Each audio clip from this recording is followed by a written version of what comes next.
இன்றைக்கி ஒரு கட்லெட் பண்ணலாம்ப்பா நம்ம. இதுக்கு சக்கரவள்ளி கிழங்கு எடுத்து வேக வச்சு நைஸாக துருவி வச்சுருக்கேன்.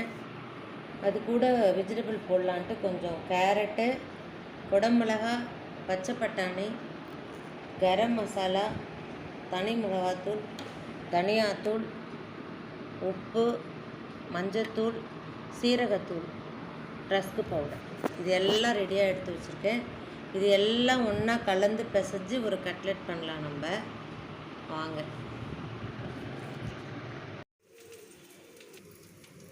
பாருங்கப்பா, இந்த மாதிரி நல்லா இதை கட்லெட் மாதிரி ரெடி பண்ணி வச்சுட்டேன்.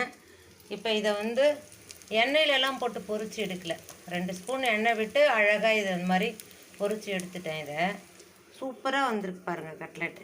நீங்களும் இது மாதிரி செய்து கொடுங்க பசங்களுக்கு. ஆயில் அதிகமாக வேணான்றதுனால நான் இந்த மாதிரி தோசை தவாவில் போட்டு எடுக்கிறேன். 2 ஸ்பூன் எண்ணெய் 3 ஸ்பூன் எண்ணெய் விட்டு வேக வச்சு எடுத்து தரேன். வேக வச்ச வள்ளிக்கிழங்கு தானே, அதனால் அதுக்கு அந்த அளவுக்கு ஒன்றும் ரொம்ப தேவைப்படாது. பச்சையாகவும் இருந்தாலும் கேரட்டு பட்டாணி எல்லாமே வெந்துருச்சு. எல்லாமே சூப்பராக வெந்துருச்சுங்க பாருங்கள். சூப்பராக இருக்கும். நீங்களும் இது மாதிரி குழந்தைங்களுக்கு செய்து கொடுத்து பாருங்கள். வாழ்க வளமுடன்.